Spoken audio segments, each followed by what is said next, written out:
नमस्कार, S24 में बहुत स्वागत है आप सभी का और मैं आपके साथ वर्षा। चलिए नजर डालते हैं आज की ताजा। बीते दिनों एक अवार्ड फंक्शन किया गया जिसका नाम था सिंगल मदर। जी हाँ, हम लेकर आए हैं सिंगल मदर्स की कहानी और उन्हीं की जुबानी। आइए हम जानते हैं सिंगल्स मदर्स ने किस तरीके से संघर्ष किया है और कुछ चुनिंदा मदर्स थी जिन्होंने एक ऊंचाइयों को छुआ और अपने बच्चों को बहुत ही अच्छी परवरिश दी और वह आज बहुत ही अच्छे मुकाम पर है।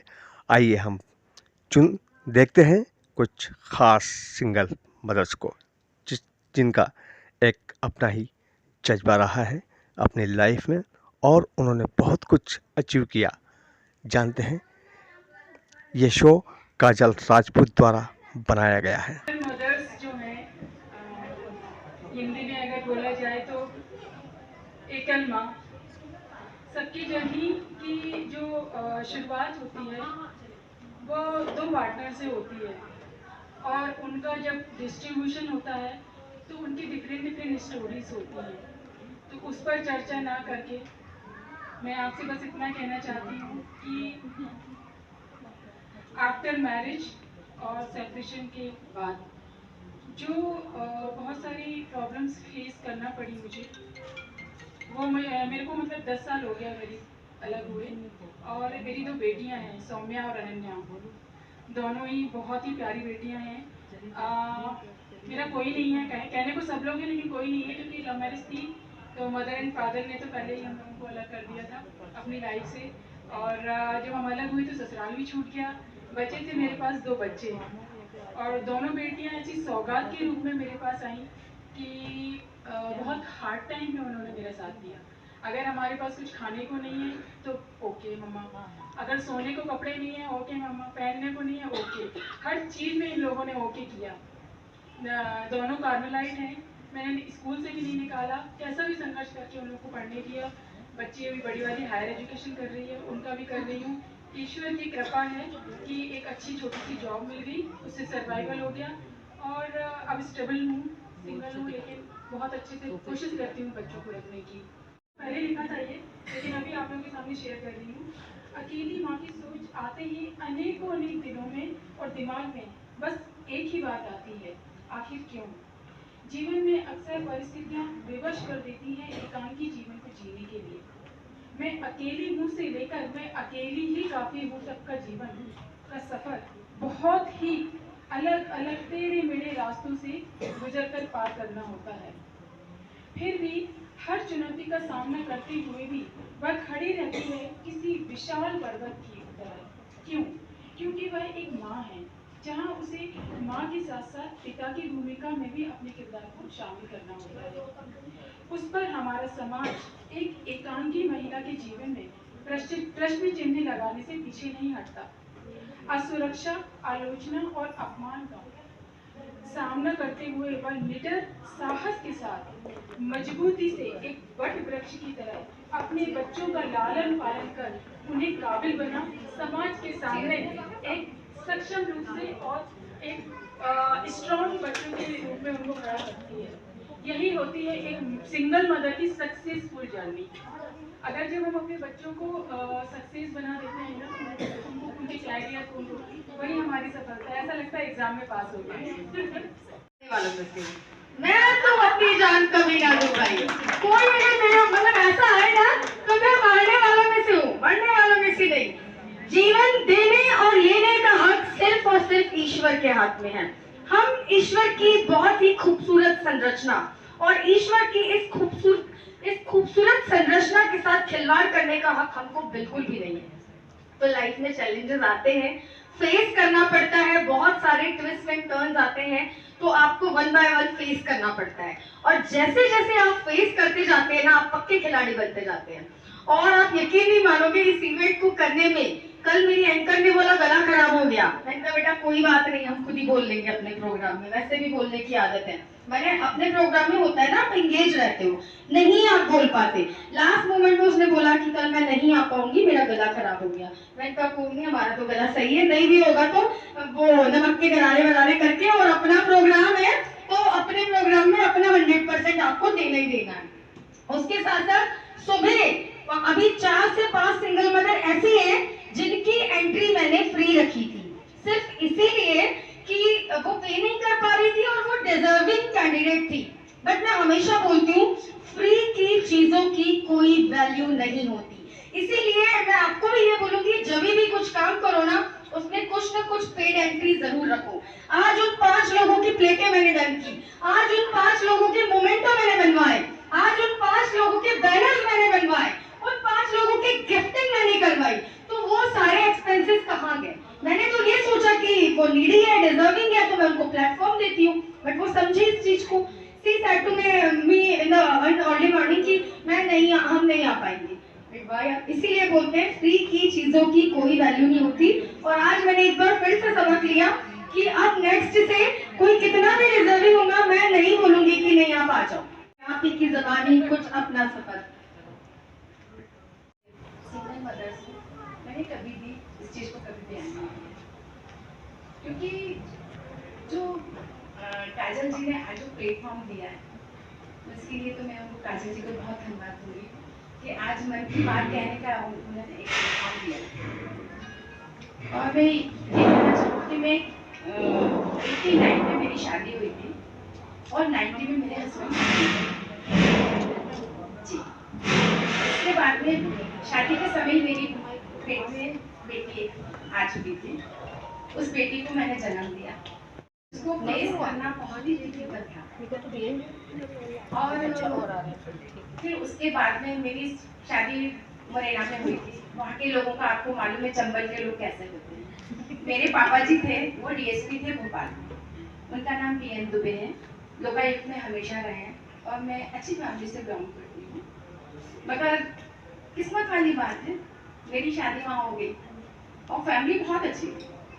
उनके जाने के बाद आपको मालूम है ससुराल में पति के अलावा कोई नहीं होता और मायके में माँ होना चाहिए, तभी बेटी का सफर बिल्कुल सही होता है। उसके बाद में मैंने बेटी को जन्म दिया, बेटी को पाला और 1 साल तक मैंने बहुत ही ज़्यादा संघर्ष किया। मेरे ससुराल वालों ने मेरे को रखने के लिए बिल्कुल भी तय नहीं थे। मेरे पापा ने बोला चलो बेटा मेरे यहाँ चलो, मैं आपको दूँगा। फिर उसके बाद में मैंने बोला नहीं, मेरा यही ससुराल है, मैं यहीं रहूँगी और मैं नहीं जाऊँगी। साल भर तक तो मैं नहीं जाऊँगी किसी भी कीमत में। समाज में मुझसे कहेंगे कि बहू चली गई, भाई उसको जवाब समाज को समाज मैं नहीं दे पाऊंगी। उसके बाद में मैं काफ़ी संघर्ष किया, मैं नहीं गई। उन्होंने काफ़ी अत्याचार किए मेरे ऊपर, पुलिस केस भी हुए, मुझे मारा पीटा। मेरी बच्ची उस समय 5 महीने की थी। उसके बाद मेरा काफ़ी लंबा सफ़र रहा, ज़्यादा तो मैं नहीं कहूँगी। और मैं फिर उसके बाद में मेरे पापा ने मुझे वहाँ से 1 साल बाद फिर मैं यहाँ भोपाल में आ गई और मैं ग्रेजुएट हूँ। उसके बाद में मेरे पापा ने मेरी नौकरी लगाई एमपीएसआरटीसी में। उसके बाद में मैंने संघर्ष करा, एमपीएसआरटीसी में जॉब किया। आपको भी मालूम है कि राज परिवार निगम बंद हो चुका है और इसमें भी काफ़ी संघर्ष करना। उसके बाद में मेरी बेटी को मैंने पढ़ाया लिखाया, आज वो इंजीनियर है। Good afternoon, everyone. Am I audible? All right. मेरा नाम है वंदना सिंह और मैं सबसे पहले तो थैंकफुल हूँ काजल जी के लिए, बिकॉज द मोमेंट उन्होंने मुझे जब ये बोला कि हम लोग एक कॉन्सेप्ट पे काम कर रहे हैं जहाँ पे सिंगल मदर की जर्नी दिखाई जाएगी, तो ये एक इतना बढ़िया आउट ऑफ द बॉक्स जिसको बोलते हैं, ये कॉन्सेप्ट सुन के तो मैं बहुत एक्साइटेड थी। एंड आई सेड कि अगर किसी भी तरीके से मैं 4 लोगों में भी कुछ डिफरेंस ला सकूंगी तो दैट वुड बी लाइक मेरे बहुत बड़ा अचीवमेंट होगा। This is how we work. हम एक दूसरे को इंस्पायर करते हैं। We are all sisters here, right. हम यहाँ पे अपनी जर्नी बता रहे हैं, ये नहीं सोचने के लिए कि कोई हमारे लिए क्या बोल रहा है, कैसे बोल रहा है, कोई हमें क्या जज करेगा। नो, हम इसलिए बोल रहे हैं ताकि हम एक दूसरे को इंस्पायर कर सकें, हम एक दूसरे के बारे में सोच सकें कि अगर वो कर सकती है तो मैं क्यों नहीं कर सकती। कहीं ना कहीं you have to take that first step. शुरुआत होती है और हर एक किसी के लिए एक पहला स्टेप होता है, राइट? हर एक किसी के लिए फर्स्ट टाइम होता है. So this is how I got this platform. Now coming to मेरे details, मैं बहुत ही highly qualified person हूँ. I'm an engineer. Then I did my MBA. I'm a gold medalist in MBA, and then I did my B.Ed, M.Ed, and now I'm doing my PhD. अब इतनी सारी पढ़ाई करने का क्या मकसद है? देखिए क्या था कि mind was a love marriage. My dad वो पोस्टेड थे आंध्र प्रदेश में, और मेरी जिनसे शादी हुई थी वो इंटर रिलीजन तो नहीं बोलेंगे पर इंटर रीजन बोल सकते हैं. साउथ इंडियन गाय से आई गॉट मैरिड. तो शादी के वक्त क्या होता है ना कि समझ भी थोड़ी कम थी. 22-23 साल में मेरी शादी हो गई और वो जज्बा और वो सब चीज़ें बहुत ही अलग थी. और मुझे लगा कि भाई मुझे तो मेरे सपनों का राजकुमार मिल गया, मेरी तो लाइफ ही सेट हो गई. पर कहते हैं ना कि जो ख्वाब टूटने होते हैं और जब आप धरातल की भूमि देखते हैं तब आपको समझ में आता है कि आपने क्या किया अपनी लाइफ के साथ. इतना ड्रास्टिक कुछ नहीं हुआ. I am so blessed. जैसे कि मैम ने बोला कि जिनका मन अच्छा होता है ना, आपके पास ऐसी वाइब और ऐसी ऑरा क्रिएट होती है कि आपको अच्छे लोग मिलते जाते हैं. वो जर्नी है ना आपकी इतनी इजी हो जाती है कि आप रियलाइज भी नहीं करोगे आप इतने टफ टाइम से जूझ रहे हैं, यू नो. तो maybe I think I am a blessed one कि मेरे पास हमेशा इतने अच्छे लोग मेरे साथ हमेशा जुड़े रहे हैं और मुझे हमेशा इंस्पायर किया है. मैंने यूपीएससी 2007 में क्रैक किया था, और पर मेरा एक बहुत बड़ा मेजर एक्सीडेंट हो गया था. तो उसके बाद से आई हो नहीं पाया. मेरे हस्बैंड मर्चेंट नेवी में थे जो 7 महीने 8 महीने सेल करते हैं और 2-3 महीने के लिए दे कम ऑन लैंड. तो क्या होता है द कॉन्सेप्ट ऑफ शादी, अब जैसे जैसे उम्र बढ़ी और थोड़ी सी सोच परिपक्व हुई तब लगा कि यार शादी is like you know equally sharing responsibility. ये कोई ऐसा टैग नहीं कि हाँ भाई मैं मैरिड हूँ, मैं ये कर सकती हूँ वो कर सकती हूँ. No, it is equally sharing your responsibilities together as a team. कुछ मेरी रिस्पॉन्सिबिलिटीज हैं, कुछ उनकी रिस्पॉन्सिबिलिटीज हैं, पर वो हमेशा अपनी रिस्पॉन्सिबिलिटीज से भागते रहे. और आफ्टर सम टाइम परिस्थितियाँ ऐसी हो गई कि मैंने डिसाइड किया कि नहीं भाई नहीं हो सकता. एंड फिर I have to take a very tough call, क्योंकि मेरी फैमिली में मैं ही पहली ऐसी हूँ कि जिसने रिटेलिएट किया, क्योंकि मैं सहने वालों में बिल्कुल नहीं हूँ. जब मैं सही हूँ तो मैं नहीं सुनती हूँ किसी की भी. When I knew that I'm on right footsteps, no, I didn't give a damn about it. उसके बाद फिर मैं भोपाल में आई 2018 में. अब क्या हुआ कि जो शादी का था, मैं हाईली एजुकेटेड तो थी पर उन्होंने मुझे कभी काम नहीं करने दिया. बोले भाई कोई ज़रूरत नहीं है, मैं इतना अच्छा कमाता हूँ. मर्चेंट नेवी की सैलरी बाय द वे बहुत तगड़ी सैलरी होती है, पर यही है उसके साथ कि 7 महीने आप अलग अलग रहते हो. ना बॉन्डिंग हो सकती है ना कुछ हो सकता है, but it is just that कि आप निभा रहे हो. और माय डियर फ्रेंड्स, मैं ये बोलना चाहूँगी कि कभी भी लाइफ के ऐसे मुकाम पे जहाँ पे आपको ऐसा लगे कि चीज़ें बहुत ज़्यादा निभ रही हैं, जस्ट गोइंग ऑन, चल रहा है, चला रहे हैं, तो जब ऐसा पॉइंट आता है तो आपको डेफिनेटली अपने लिए एक स्टैंड लेना ज़रूरी है. इट इज़ द टाइम जब आपको सोचना ज़रूरी है कि मैं अपने लाइफ में क्या कर रही हूँ, मेरा अस्तित्व क्या है, मेरा क्या स्टैंड है लाइफ में, राइट? आप किसी की वाइफ, किसी की बहन, किसी के कुछ भी डेजिग्नेशन होने से पहले आप एक खुद इंसान हो. You are a women first, है ना? तो you have to take a call for yourself first, that is paramount.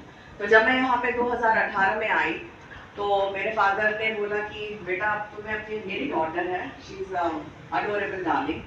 तो मेरे फादर ने बोला बेटा तुम्हें अब तो कुछ करना पड़ेगा. भोपाल आईटी के हिसाब से इतना अच्छा शहर नहीं है, और जो मेरी बैकग्राउंड थी, या तो मैं टीचर करके बहुत ही मिनिमलिस्टिक पैसे कमा सकती थी, पर मेरा वो स्टैंड नहीं था. मुझे कुछ अलग हटके और आउट ऑफ द बॉक्स करना था.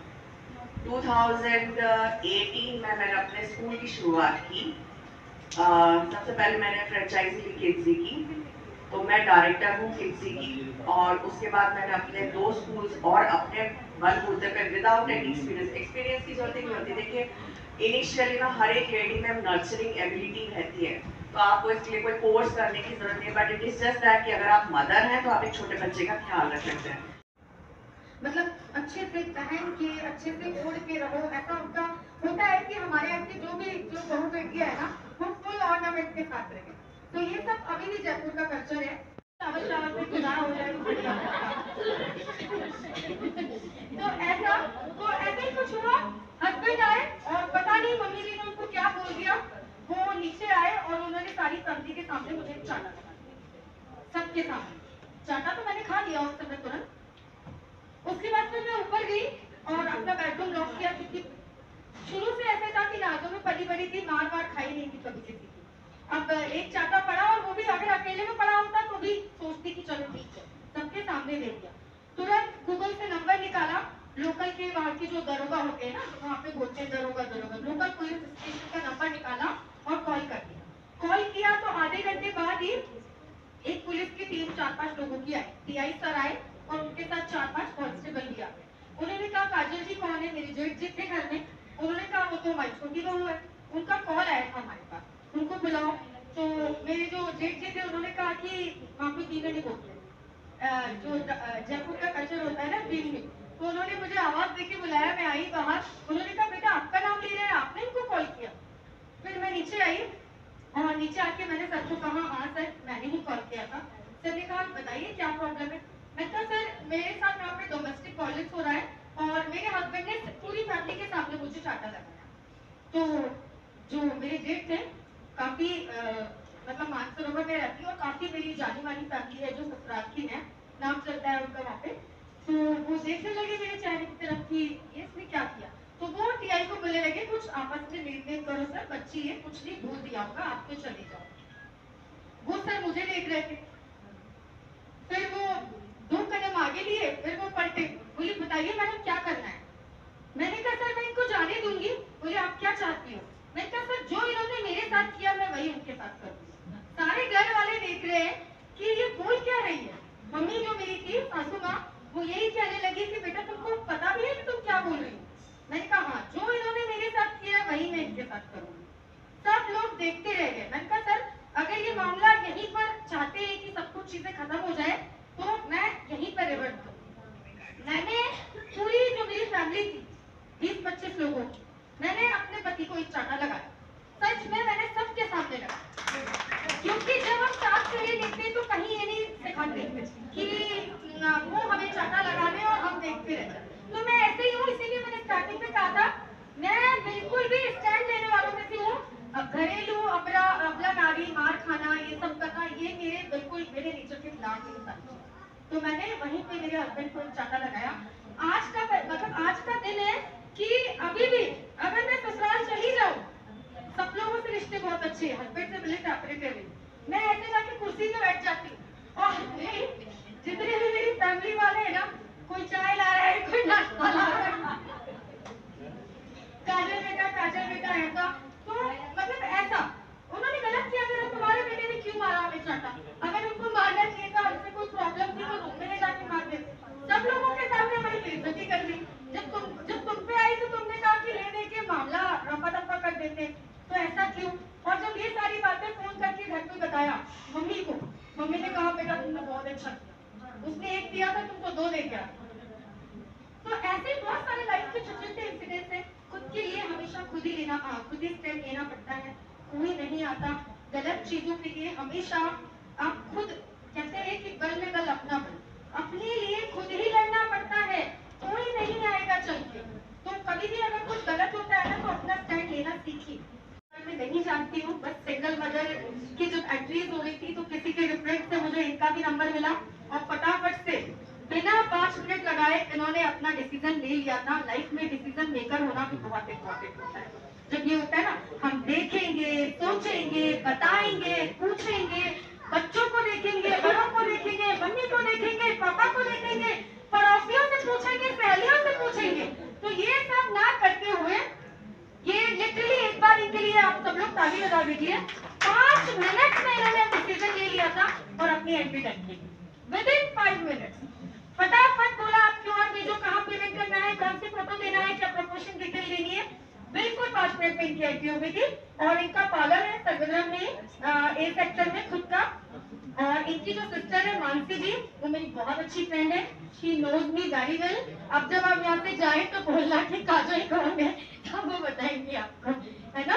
तो क्या कीजिए इनके लिए।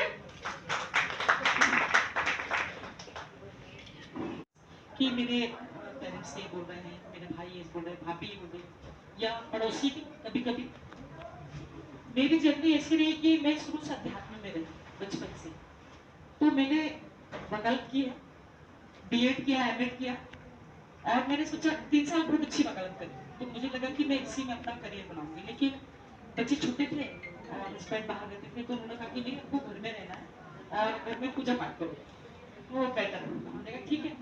लेकिन सडनली उनका जाना मेरे लिए पहाड़ जैसा हो गया, क्योंकि मेरे पास कोई जॉब नहीं थी, और ऐसा उनकी प्राइवेट जॉब थी तो कुछ अर्निंग का साधन नहीं था मेरे पास।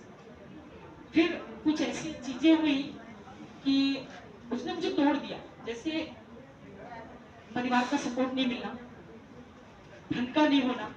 तो मैंने सोचा जो मुझे आता है मैं उसको ही आगे क्यों ना बढ़ाऊं। तो मैंने अपने ज्योतिष को पक्का मतलब और स्टडी करी, अपनी पूजा को स्ट्रॉन्ग किया, इसके माध्यम से किसका भला होगा। देखो सभी लोग जानते हैं कि जब कहीं से भी हमें सपोर्ट नहीं मिलता तो हम ईश्वर के पास जाते ही जाते हैं। और आप तो ज्योतिषाचार्य के पास जाते हैं। मेरी एक बहनों बेटी है, दो बेटी भी है ज्योतिष। आपके बीच में बहुत सारे ज्योतिषाचार्य आए हैं, मैंने सब देखा, मैंने इसको आगे बढ़ाया। लेकिन मैं आज एक बहुत विशेष बात लेके आई हूँ, जो मीडिया भी के माध्यम से कहना चाहूंगी मेरी बहनों के लिए भी, कि हमारे साथ एक चीज होती है, वो ये होती है कि हम करना तो चाहते हैं, लेकिन पुरुष वर्ग हमारे लिए बहुत ज्यादा समस्याएं पैदा करते हैं। मैं चाहती हूँ इस मीडिया के माध्यम से मेरी बात जाए, और आप लोग के माध्यम से भी, कि हम इंसान हैं, हमारे अंदर आत्मा है, दिल है। हमारे लिए आपके आप में सम्मान होना चाहिए। वो बात नहीं होना चाहिए कि हम हो क्या नहीं, हम श्रद्धा है, हम देवी का अंश है, तो हमारे लिए श्रद्धा होना चाहिए। क्या मेरा क्षेत्र जो अध्यात्म का है तो क्या हमें बहुत सम्मान मिल जाता? नहीं, मैंने बहुत फेस किया। मैं जानती हूँ कि जब ज्योतिष चाहते हैं बहुत सारे पुरुष वर्ग वहां होते हैं ना, तो एक महिला को खड़े होने में बहुत परेशानी होती है कि उसकी कैसे इतनी योग्य हो गई हो कि हमारे सामने खड़े होकर ज्योतिष पे बात कर रही है। एक बड़ा विषय है ज्योतिष भी, इस पे कैसे बात कर रही है वो, तो उसको डाउन किया जाए। तो क्यों डाउन किया जाए? क्या हम इंसान नहीं है? हमारे अंदर जज्बात नहीं है? या हमारा स्वाभिमान लोग क्यों इतना रखते हैं? और कभी कभी ऐसा होता है कि जब महिलाएं अपने अपने नहीं कर पाती, बहुत सारी महिलाएं ऐसी हैं जो नहीं कर पाती है संघर्ष, तो वो झुक जाती है। बस एक ही बात कहना चाहूंगी कि आपके अंदर बहुत क्षमता है, आपके अंदर बहुत शक्ति है। मैंने भी सुना है बड़ा कि बहुत, हाँ अंदर सब क्षमता है, हम सब कुछ कर सकती हैं। लेकिन कहीं कहीं हमारे भाई, हमारे पिता, हमारे मित्र हमें वहां पे यूज करने का प्रयास करते हैं। हमें ऐसी नजरों से देखते हैं कि अरे ये तो सिंगल है ना, इसके साथ कोई नहीं है, तो हम इसे अपने तरीके से यूज करें। कभी भावनाओं के बेस पे, कभी थोड़ा सा प्यार व्यार दुलार करके, और कभी किसी और माध्यम से। तो हम अपना स्वाभिमान कभी ना खोए, ये एक मेन चीज है। मेरे 2 बेटे हैं और बड़े प्यारे बेटे हैं। मेरे बच्चों को मैं सोचती हूँ कि मेरी जर्नी बहुत अच्छी सफल हो गई है, क्योंकि मेरे दोनों बच्चे बहुत अच्छे उस पे जा रहे हैं।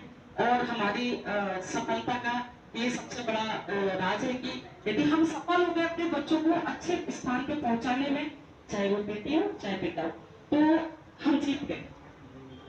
मेरे साथ कोई नहीं है, मैं अभी भी सिंगल हूँ, अकेले रहती हूँ।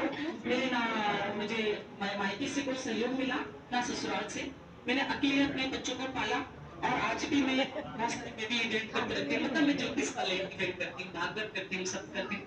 लेकिन आज भी एक अजीब सी चीज है जो मैं, मतलब मुझे बहुत उलझन होती है इस चीज से, कि हमारे बीच के जो भाई है या जो पुरुष वर्ग है ना, वो पता नहीं क्यों ऐसी नजरों से देखते हैं कि हम खाने की चीज है, लड्डू है, हाथ पे रखे और निकल जाए। तो बस यहाँ पे मैं चाहती हूँ कि सिर्फ ये बात कहावतों में या कहानी में नहीं होना चाहिए कि नारी तुम केवल श्रद्धा हो। अरे हम श्रद्धा हैं, आपकी माँ सदस्य भी हो सकती है, आपकी बहन भी हो सकती है, आपकी बेटी भी हो सकती है। तो हमारे लिए सम्मान आपकी आंखों में आ जाएगा, तो हम और कुछ कर पाएंगे। कर तो रहे हैं हम, ऐसा नहीं कि नहीं कर रहे, लेकिन कहीं ना कहीं हम दब जाते हैं, कहीं ना कहीं हम सहम जाते हैं। और आज भी अकेले चलने में हमें थोड़ा डर लगता है कि हम अकेले कैसे चले, क्योंकि कहीं ना कहीं कोई भेड़िया बैठा होगा। ऐसे हमारी बच्चों के लिए भी है। और अगर ऐसा नहीं होता, अगर नारी सम्मान की योग्य समझी जाती है कुछ होता, तो हमारा मणिपुर नहीं चल रहा होता, मणिपुर नहीं चल रहा होता। आज भी वहां पे उनके लिए कुछ नहीं किया जा रहा है ना। बहुत गवर्नमेंट ये कर रही है, वो कर रही है। कम से कम एक बार हमारे प्रधानमंत्री जी एक झलक, एक आंख उठा के देख लेते उन महिलाओं को जिनके शरीर पे वस्त्र भी नहीं आए, तो मतलब मेरे दिल को तो सुकून लाता। मैंने ये बात उठाई थी अपने सम्मेलनों में, उठाती हूँ आज भी उठा रही हूँ। मैं जहां भी जाती हूँ मैं जरूर ये बात उठाती हूँ कि क्यों, आखिर क्यों महिलाओं को इस तरह से बेइज्जत किया जाता है। ये बात जाननी चाहिए। चाहे हम किसी भी क्षेत्र में काम कर रहे हो, मीडिया में काम कर रहे हो, ज्योतिष में काम कर रहे हो, अध्यात्म में काम कर रहे हो, रेडियो में काम कर रहे हो, या कहीं भी काम कर रहे हो, पर हमें वो सम्मान मिलना चाहिए जो एक बहन व्यक्ति को मिलना चाहिए। माइक्रोवेव कुकिंग में है। इंदौर इवन एमपी में माइक्रोवेव कुकिंग की स्टार्टिंग मैंने ही की थी। 56 टाइप्स ऑफ कुकिंग कोर्सेज मैं अपने घर में सिखाती हूँ। मुझे गॉड गिफ्ट है, मैंने किसी से कुकिंग सीखी नहीं है। और इसके अलावा मैं YouTube चैनल है मेरा, जिसमें आर्ट ऑफ कुकिंग शेफ देखा पंडित के नाम से 350 से ज़्यादा रेसिपीज हैं। जो भी बनाती हूँ उसे रिकॉर्ड करके डाल देती हूँ। भले ही फेसबुक मुझे पैसा दे, भले ही मुझे YouTube पैसा दे या ना दे, लेकिन मैं उसको आगे करती ही जाती हूँ, क्योंकि उस चीज़ के लिए मैंने वो काम किया है। लड़कों को कुकिंग सिखाने का एक सफल प्रयास इंदौर और ऑल ओवर इंडिया में मैंने किया है। और आज भी वो बच्चे जो बाहर पढ़ने जा रहे हैं उन सबको मैंने कुकिंग सिखाई है। पहले सिर्फ वो ही लड़कियां मेरे पास आती थी जिनकी शादी होने वाली है और कुकिंग सीखना है। अब वो लड़कियां नहीं आती, क्योंकि उस माँ को कोई टेंशन नहीं है कि उनकी लड़की खाना बनाना सीख के जाए या ना जाए। अब सासें मेरे पास आती हैं। हमने तो हमारी लड़की उनके यहाँ भेज दी, अब वो सास की टेंशन है कि उसके यहाँ क्या है, और वो मेरे यहाँ लेके आती है कि देखा भैया 1 महीने और सिखा दो, लेकिन कल से कुछ तो मिल जाए, है ना।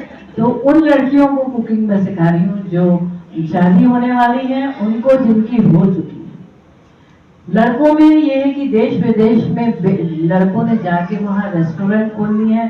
कोई सब्जियों की कटिंग कर रहा है, कोई अचार बना रहा है, कुछ भी कर रहा है, मेरे से सीख के वहाँ कर रहे हैं। बहुत अच्छा है कि कुछ तो कर रहे हैं। और आज हर जगह जब लड़कियां खड़ी हैं इतने अच्छे जॉब में, तो लड़के भी कुकिंग में खड़े हैं।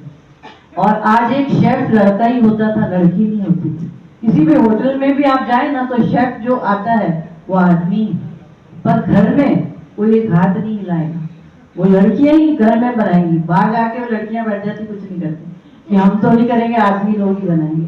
तो ये जो एक कंट्रोवर्सी है और जो चल रहा है, उसको बहुत हद तक मैंने वो करा है कि भाई लड़के भी काम करें, और कर रहे हैं। आजकल हर लड़का काम कर रहा है। पहले ऐसा नहीं होता था कि लड़के घर में कुछ नहीं करेंगे। आज मैं पूछती हूँ कि मेरी बहू से कि बेटा पैकिंग हो गई, आप लोग कहीं जा रहे हो? हाँ मैंने तो अपनी कर ली, आप तो लड़का अपनी करें, है ना। तो हम क्या करते थे, रुमाल भी रख रहे हैं, चप्पल भी रख रहे हैं, कुछ रहना जाए लौट के 10 बात सुननी पड़ेगी, तुमने ये रखा नहीं था, है ना। पर अब वो समय पूरा चेंज हो गया, फूड का कल्चर चेंज हो गया, हर चीज चेंज हो गई। उसके साथ हमें भी बदलना है, अदरवाइज डिवोर्स तो बनेगा, है ना। और कई लोग यहाँ पे उस चीज को फेस करके बैठे हैं, क्योंकि पूरी फैमिली को बदलना पड़ेगा, सास को बदलना पड़ेगा, हर को बदलना पड़ेगा। आज ये हो रहा है कि साल भर तक किसी की शादी होके टिक जाए, बहुत बड़ी बात है। हम 6 बहनें हैं, जब सब मिलते हैं ना तो ये याद करते हैं, यही बोलते हैं किसकी बहू कूद गई है, कूद गई, अच्छा गई, चलो। तो मतलब ये होता है कि घर में अगर रहे तो ठीक है, कूद गई मतलब गई। अभी थोड़े दिन पहले मेरे स्टोर पे एक लेडी आई, वो बोली रेखा अगली किटी नहीं ज्वाइन करूंगी, क्यों? क्योंकि मेरा बेटा और बहू दोनों घर से गए।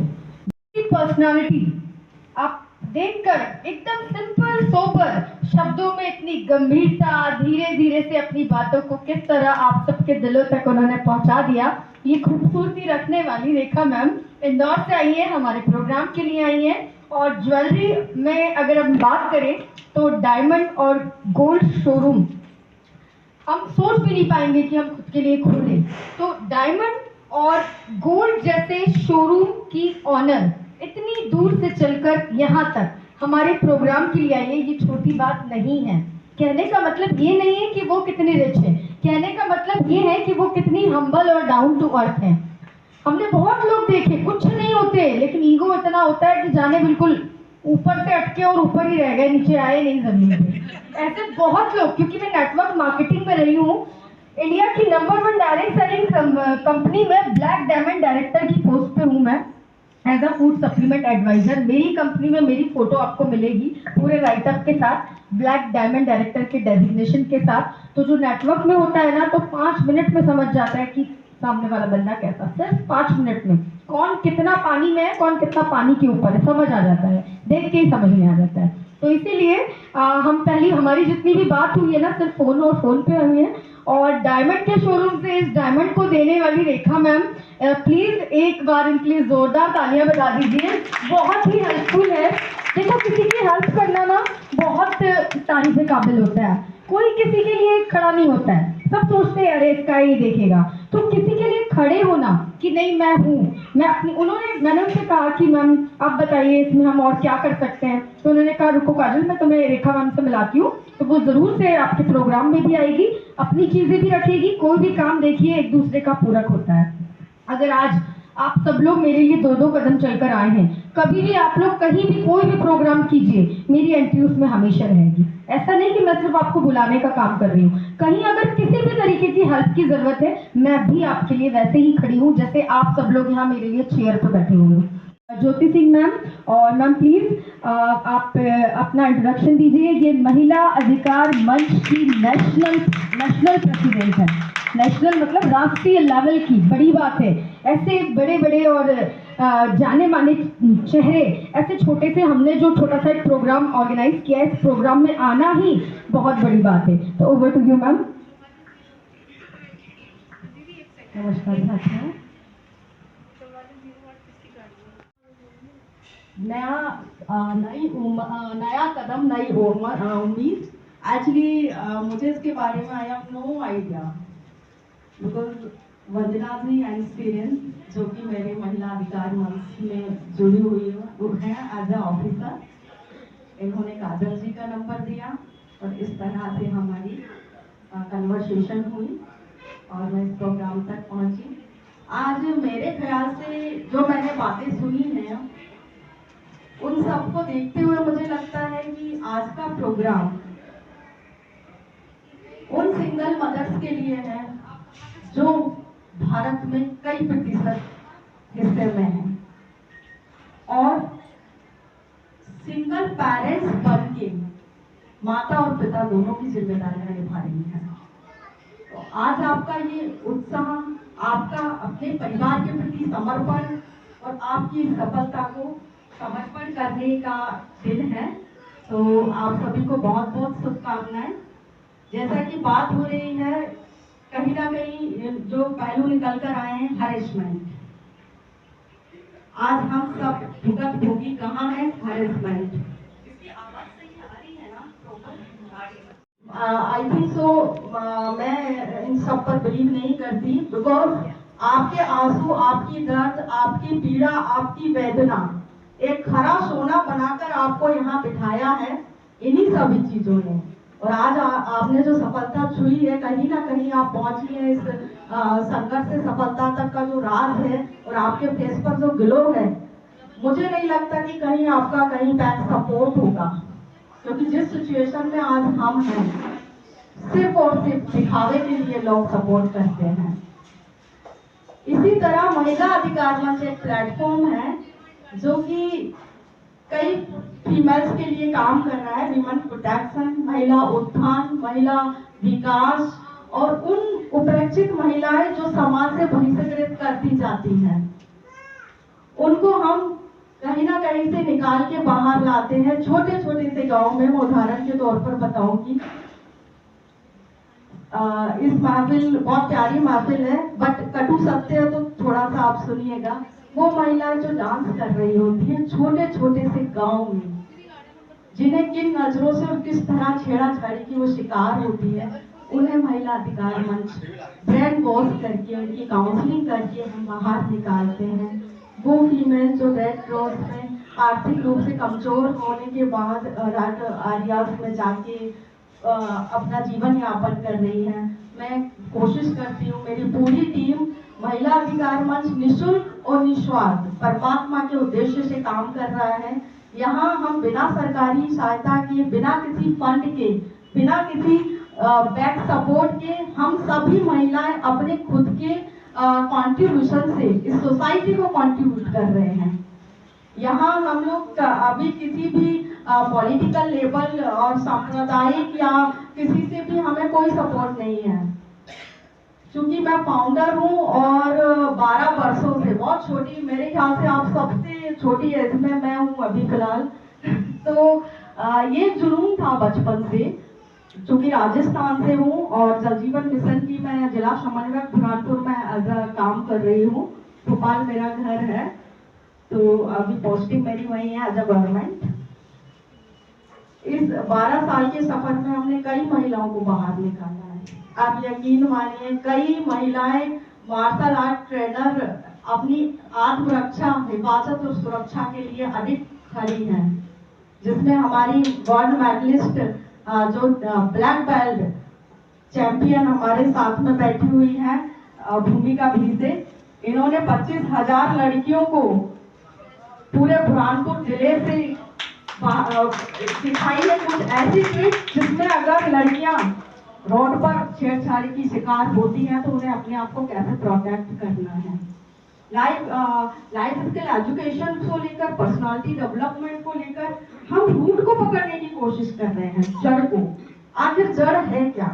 टूटते बिखरते परिवारों को जोड़ने का प्रयास हम कैसे कर सकते हैं? मेंटली, फिजिकली जो महिलाएं हरेसमेंट का शिकार हो रही है, अब तो आर्थिक तौर पर भी शिकार हो रही है सोशल मीडिया के जरिए, तो वीडियो के माध्यम से महिला अधिकार फैंस यूट्यूब चैनल पे भी है और अपना फेसबुक और इंस्टा पर भी है। तो हम लोग वीडियो के माध्यम से अवेयरनेस करने की कोशिश कर रहे हैं। यहाँ हमारा अपना कहीं कोई स्वार्थ नहीं है, कंटिन्यू है। हमारी बच्चियाँ इंस्टाग्राम पर कितना शिकार हो रही हैं, आर्थिक रूप से, फिजिकली, कोई भी आ रहा है यूज करके जा रहा है। तो इस देश के प्रति, हमारे जिले के प्रति, भोपाल के प्रति, आप जहाँ से भी हैं, तो इसके लिए हम वेल एजुकेटेड वुमेन जो हैं उनका बहुत बड़ा योगदान होना चाहिए, सहभागिता होना चाहिए। आप यदि चाहते हैं, मंच मेरा बिल्कुल भी नहीं है, महिला अधिकार मंच सभी का है। My father is also doctor और my mother is politician in Rajasthan. बहुत अच्छी फैमिली है, बट मैंने देखा राजस्थान में, राजपूत फैमिली में देखा, महिलाओं के घूंघट को देखा, यहाँ गुच्छे बने हुए देखे, बहुत सारे बचपन से मेरे क्वेश्चंस रहे। उस जुनून ने मुझे वहां से आज यहाँ लाके खड़ा किया है और यहाँ मुझे सिर्फ और सिर्फ आप सबकी आवश्यकता है, बिना किसी ईर्ष्या और द्वेषता के। हम महिलाओं कहते हैं ना, महिला महिला की सबसे बड़ी दुश्मन है, और हर दूसरा बंदा यही कहता है महिला महिला की सबसे बड़ी दुश्मन है। तो वो क्यों है? जब तक हम समाज में अपनी खुद की छवि नहीं सुधार लेते, समाज हमको कभी एक्सेप्ट करेगा नहीं। ये सब तो दिखावा है कि मैंने इतना इतना पहन लिया, मैं इतनी सुंदर हूँ, मैं ये हूँ, मैं एक्चुअलिटी में जब रोड पर जाते हैं, जब एक महिला खुद जॉब करती है, जब महिला मेट्रो लोकल ट्रेन में बैठ के अप डाउन कर रही होती है, हम भी ग्रामीण क्षेत्र में काम कर रहे होते हैं और लोगों की नजरों के जो शिकार होते हैं, तो उस समय हमको क्या जवाब देना चाहिए और कहाँ चुप रहना चाहिए, बहुत सारी चीज सुन के वापस से हमको घर आ जाते हैं। तो ये जो समाज बन रहा है हमारा, और आगे भावी पीढ़ी जो भविष्य में हम अपने बच्चों को क्या देने वाले हैं। सरकार ने बहुत योजनाएं बना दी हैं, बहुत सारी योजनाएं चल रही हैं। सॉरी, मैं ज़्यादा नगर निगम में जॉब करती हूँ, ब्राह्मण समाज में मध्य प्रदेश की अध्यक्ष हूँ, कर्मचारी संगठन में राष्ट्रीय स्तर पर सचिव हूँ, दुर्गा वाहिनी अटल से मध्य प्रदेश के अध्यक्ष हूँ, और क्राइम ब्यूरो दिल्ली से भी मैं मध्य प्रदेश के अध्यक्ष हूँ। इस तरह से करीब मेरे पास 16 पोस्टेड हैं और आप मेरा गेटअप अगर देख रहे होंगे तो मुझे लगा कि महिलाओं का कार्यक्रम है, महिलाओं के द्वारा, महिलाओं के लिए, महिलाओं द्वारा सम्मानित करने वाला अगर कार्यक्रम है तो मुझे फुल भारतीय नारी बन के जाना चाहिए। और चूंकि मुझे आफ्टर मैरिज से हमेशा से तैयार होने का, बहुत सच समझ के रहने का हमेशा से शौक रहा है, और इसलिए मैं आज इस कार्यक्रम में अपने आप को रोक नहीं पाई। और लेकिन अभी जब आपको बताऊंगी, आप इससे आगे का मेरी जर्नी जब सुनेंगे तो आपको लगेगा कि इस गेटअप के पीछे एकदम डिफरेंट पर्सनालिटी है। मैं आपको अपने बचपन का थोड़ा सा एक बताती हूँ कि मैं अपने 2 भाइयों के बीच में एक बहन हूँ, और मेरे पिताजी ने मुझे हमेशा लड़कों की तरह पाला मैम, और इंदौर ही मेरा मायका है, चूंकि मुझे अच्छा लगा कि इंदौर से मैम हमारे बीच में है। तो मैंने कभी लड़कियों वाली ड्रेसेस नहीं पहनी, मैंने महिलाओं वाली साड़ी, सलवार कुर्ता कभी नहीं पहना, और आज भी बहुत कम पहनती हूँ ओकेशनली। और इवन मेरे पापा ने जब मुझे बेटे की तरह पाला कि ये मेरा बेटा है और मेरा बेटा कुछ नहीं करेगा, मेरे साथ रहेगा, तो मेरी जो लैंग्वेज है वो मेरी लैंग्वेज आज भी है। हाँ, मैं आ रहा हूँ ना, मैं आता हूँ ना, मैं जाऊँगा ना। अभिलाषा माता जी को अच्छे से पता है, कई सालों से मुझे सुनती आ रही है। जब कोई मुझसे फोन पे बात करता है, और चूंकि रेगुलरली मुझे बोलने की आदत है, तो मेरे मुंह से जब निकलता है हाँ ठीक है मैं कर लूंगा, तो लोग सोचते हैं, थोड़ा कंफ्यूज हो जाते हैं कि किसी लड़के से बात होगी है शायद, क्योंकि ईश्वर की कुछ कृपा है कि आवाज भी मेरी सबसे डिफरेंट है। उस विषय में ये बताऊंगी कि जब मैं लड़कों की तरह पाला गया और मेरी जब शादी हुई तो मैं 16 रनिंग था मेरा, मैं बालिग भी नहीं हो पाई थी 18 साल की। और मैं इसको ऐसे ट्रेजेडी बोलूं या मैं ईश्वर की बोलूं कि ईश्वर की जो भी इच्छा रही होगी, उस हिसाब से मैं 16 साल की थी जब मेरा 16वां साल चल रहा था, तब मेरे हस्बैंड की एज 34 साल थी, वो मुझसे करीब 17-18 साल बड़े थे। और मैं एक छोटे बच्चे का जो दिमाग होता है बस वही मेरे अंदर था। और मेरी ससुराल वाले या मेरे हस्बैंड मुझसे एक्सेप्ट ये करते थे कि मैं एक बड़ी महिला की तरह, एक परिवार की बहू की तरह परिवार को पूरा समय दूं, उनकी जिम्मेदारियों को निभाऊं। और ये जो एक्सपेक्टेशन मुझसे रखते थे, मैंने करने का बहुत प्रयास किया। एक गांव में मेरी शादी हुई थी, चूंकि चूल्हे पर खाना बनता था और घर में पूरा 30 लोग थे। 30 लोगों के लिए जब 6 किलो आटा मल के और जब मैं उसकी रोटियां चूल्हे पे बैठ के बनाती थी तो मेरा खाना पीना सोना सब खत्म हो जाता था। मुझे लगता था बस मुझे अब ना बिस्तर मिल जाएगा, थोड़ी देर लेट जाऊंगी। मैं बगैर खाना खाए कई बार ऐसे जाके सो जाती थी। लेकिन मैंने कभी अपने पति को, अपने परिवार को या अपने ससुराल को निराश नहीं किया। मेरे मुंह से कभी भी ना नहीं निकला कि मुझे पोछा लगाना नहीं आता, मुझे गोबर से लिपना नहीं आता या मुझे रोटी पकाना नहीं आता। मैंने हर उस काम को किया।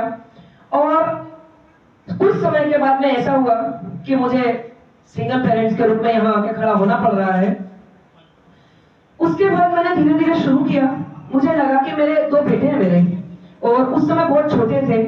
मुझे लगा कि अब मेरे आगे एकदम अंधेरा छा गया है, मेरे बच्चों का जीवन क्या है। क्योंकि जब मैं 16 साल की थी मैंने सिर्फ 10th क्रॉस किया था और मेरी शादी हो गई। मेरे हस्बैंड वन विकास निगम में रेंजर रहे हैं, उनकी ड्यूटी हमेशा जंगलों में रही है, जंगल जहाँ पे इंसान बहुत कम देखने को मिलते थे, प्योरली जंगल।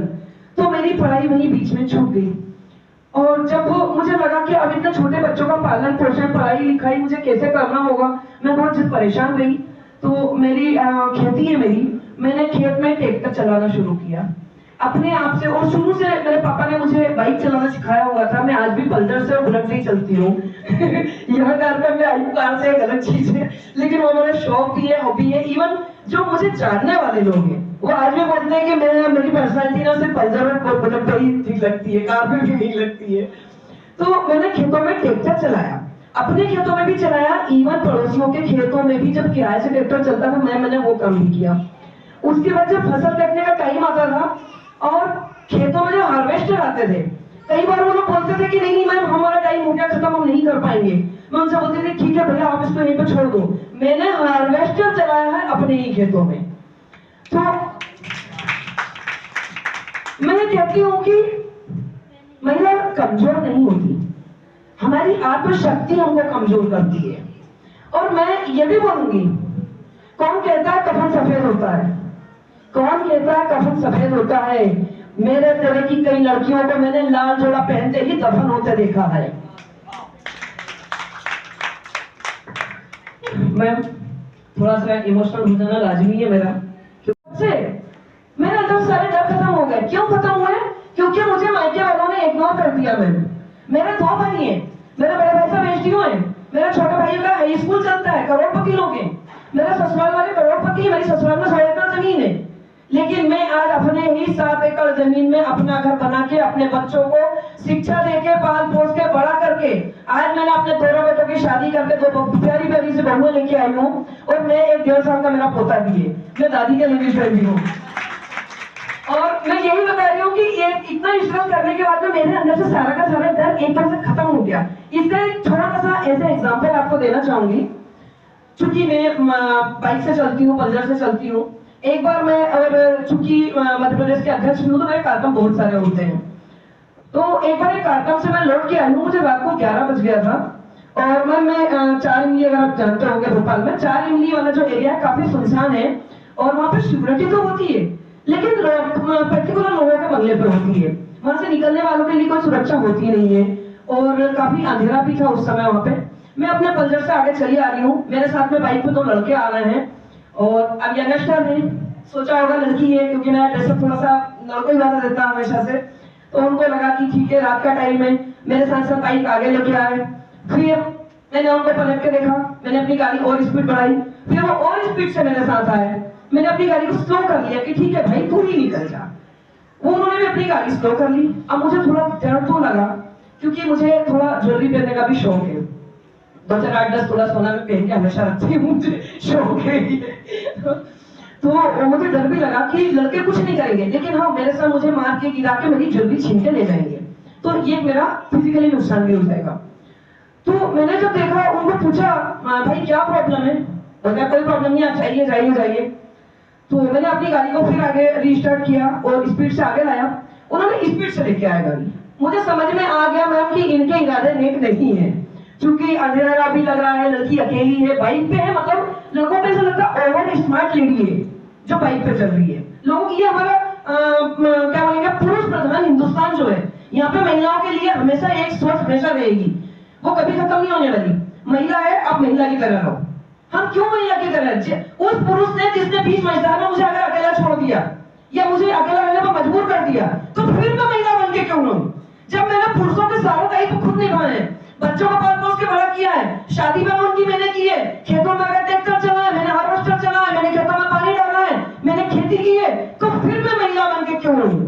मैंने सारे दायित्व अपने पुरुषों वाले निभाए हैं, तो फिर मैं ये नहीं कहती हूँ मैं भी महिला हूँ, मेरे अंदर एक स्त्री तो है, मुझे आज भी महिलाओं वाले शौक करना मेरे अंदर है और स्पेशली मुझे महिलाएं बहुत पसंद है, मुझे बच्चियां बहुत पसंद है। किसी के बीच में सुनती हूँ कि किसी का लड़की पैदा हुई, मैं स्पेशली उनको बधाई देने जाती हूँ।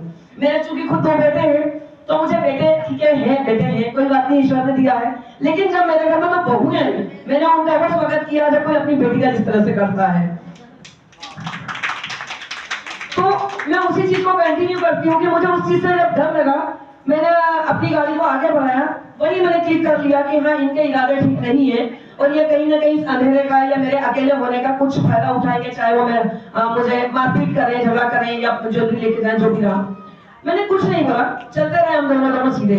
और जैसे कोलार टच होता है, यहाँ से हम थोड़ा सा और आगे जाते हैं अगर, तो जो चौराहा है चुनावटी चौराहा, उसके आगे स्वर्ण जयंती पार्क आता है। उस पार्क पे भी घना अंधेरा था यहाँ से वहां तक, अगर कुछ साल पीछे जाए तो एकदम अंधेरा हुआ करता था। वहां मैं मौके की तलाश में थी, मैं इस साइड से चल रही हूँ कॉर्नर से और वो लोग चल रहे हैं डिवाइडर साइड से, मतलब मैं अपनी साइड से लेफ्ट में हूँ, वो दोनों लड़के राइट में हैं। उनको लगा यहाँ तो उनको मौका मिल ही जाने वाला है और वो कहीं ना कहीं मुझ पर अटैक करने वाले हैं। बट चूंकि मेरे अंदर निडरता है और मेरे अंदर लड़कों के काम करने वाली जो क्षमता है, उसका मैंने उपयोग करते हुए जब देखा कि स्वर्ण जयंती पार होगा, घनघोर अंधेरा आया संगम ब्रिज से पहले, मैंने अपनी बाइक को धीरे से लेफ्ट से लाके राइट में कर लिया ताकि लड़के लोग जो थे वो लेफ्ट में आ गए, लेफ्ट में पार्क की बाउंड्री थी। और मैंने अपनी पल्सर से चलते हुए और स्पीड से चलते हुए बाइक में वो भी चला, मैं भी चली और चलती बाइक से एक लात लड़कों को मारी मैंने जोर से, दोनों के दोनों कैसे आराम से जमीन पे आ गए। और जब वो जमीन पे आए हैं तो मैंने अपनी गाड़ी को ब्रेक दिया और वहां पे उनको बोला आगे कोलार थाना है, वहां तुम्हारे पिताजी के साथ मिल रही हूँ, आके मिल जाना मुझसे।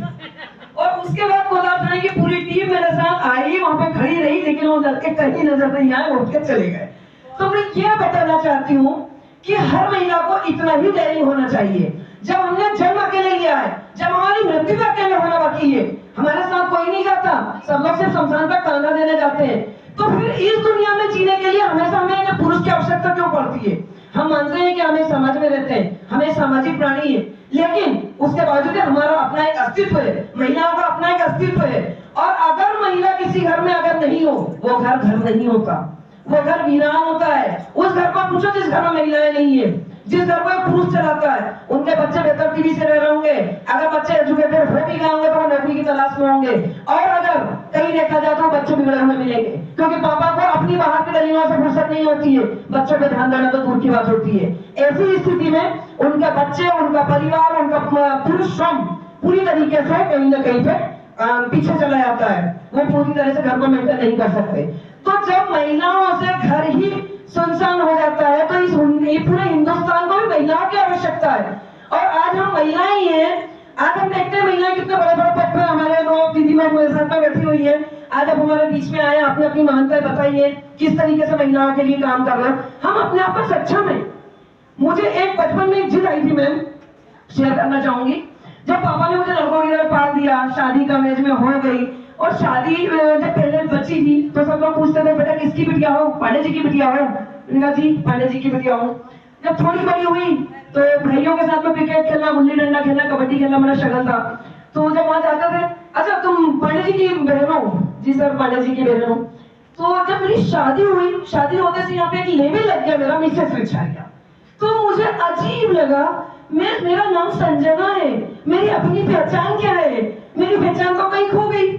मैं तो पांडे जी की बेटी हूँ, पांडे जी की बहन हूँ, रिछारिया जी की पत्नी हूँ, कल को बच्चे बड़े हो जाएंगे तो बोलेंगे इनकी अम्मा है।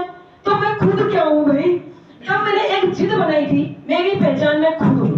और आज की डेट में बोलूंगा मैडम, ईश्वर की भी कृपा है, या कि जिन्होंने मुझे इतनी शक्ति दी है, भक्ति दी है, क्या पूरे मध्य प्रदेश के अंदर जो लोग मुझे रूबरू है या जो लोग रूबरू नहीं भी है, वो मुझे अगर कहीं नाम चलता है कि संजना रिछारिया भोपाल, मैं क्लिक कर जाता हूँ संजना रिछारिया भोपाल में कौन है। तो मैं उसके लिए तो यही बोलूंगी, कोमल है कमजोर नहीं, कोमल है कमजोर नहीं, शक्ति का नाम ही नारी है, सारे जग को जीवन देने वाली मौत भी तुझसे हारी है। तो हमारे साथ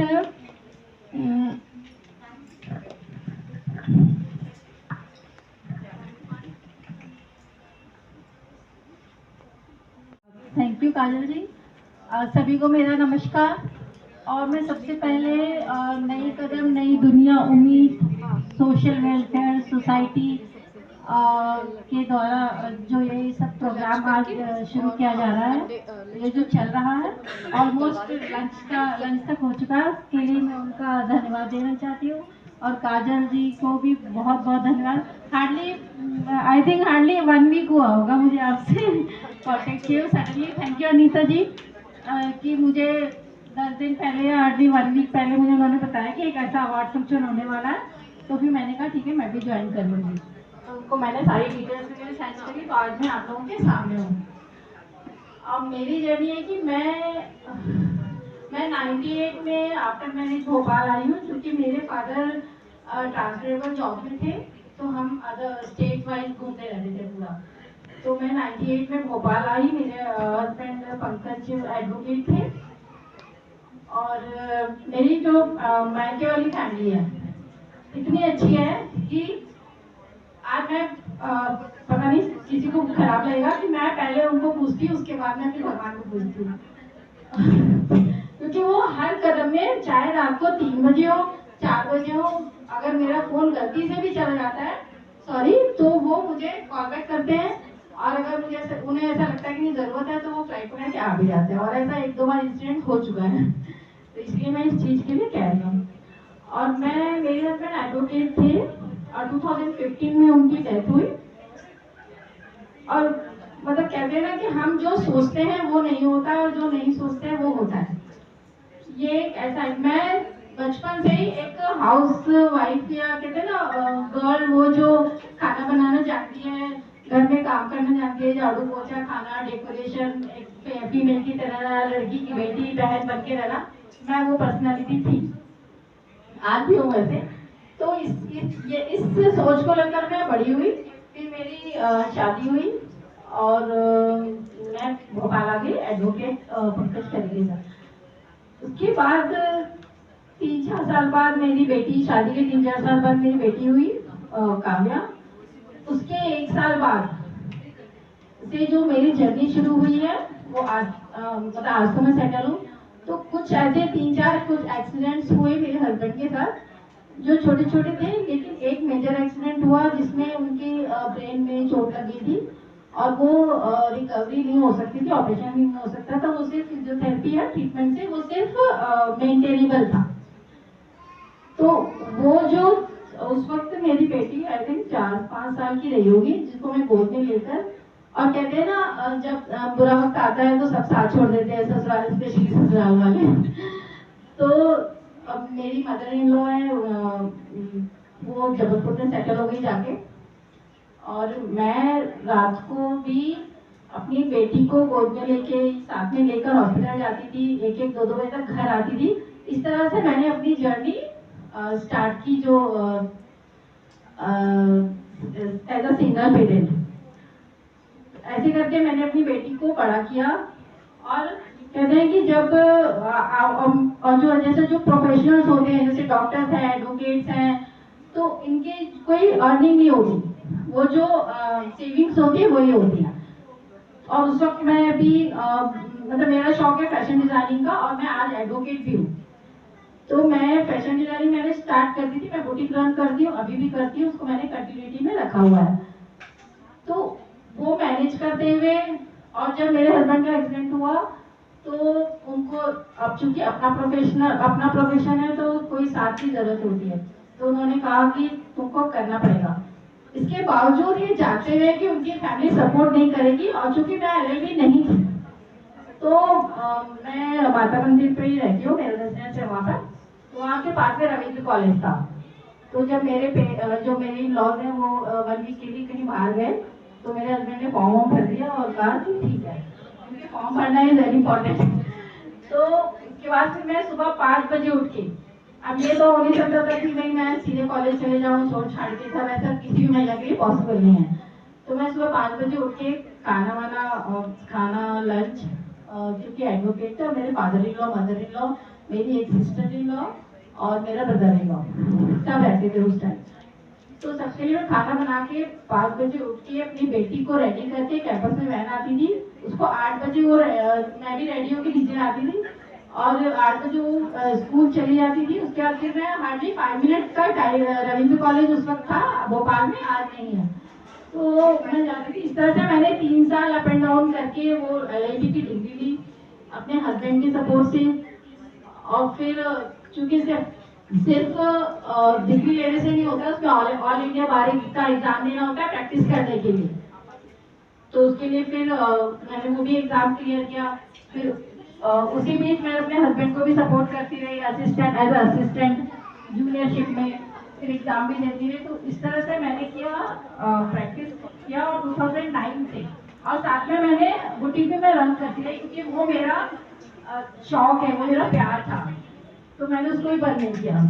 तो इस तरह से करते करते 2009 से मैंने दोनों काम किए। मैं वकालत में, आज मैं 2009 से वकालत कर रही हूँ।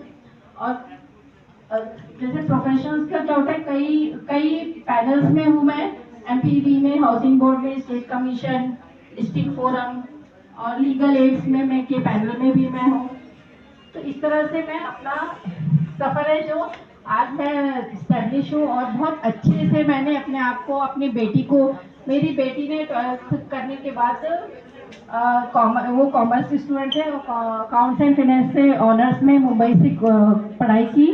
उसके कॉलेज प्लेसमेंट में PwC, जो बिग 4 कंपनी हम लोग जानते होंगे, उसमें एज ए एनालिस्ट है। अभी वो मुंबई में 1 ईयर से जॉब कर रही है, और आगे वो MBA की पढ़ाई करने है, जैसे कि IIM की टैब भी कर रही है। तो इस तरह से मेरी जर्नी है।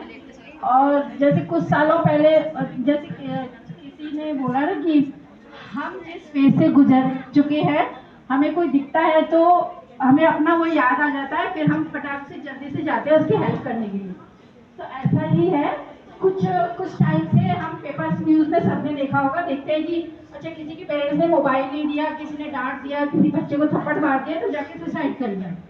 तो मैं ऐसे बहुत दिन से दिमाग में चल रहा था कि तुम तो मर गए, ठीक है, बाकी पेरेंट्स को कितना प्रॉब्लम होता है, कितना दुख होता है कि बाद में कि हमें उसकी बात माननी चाहिए थी, ऐसा।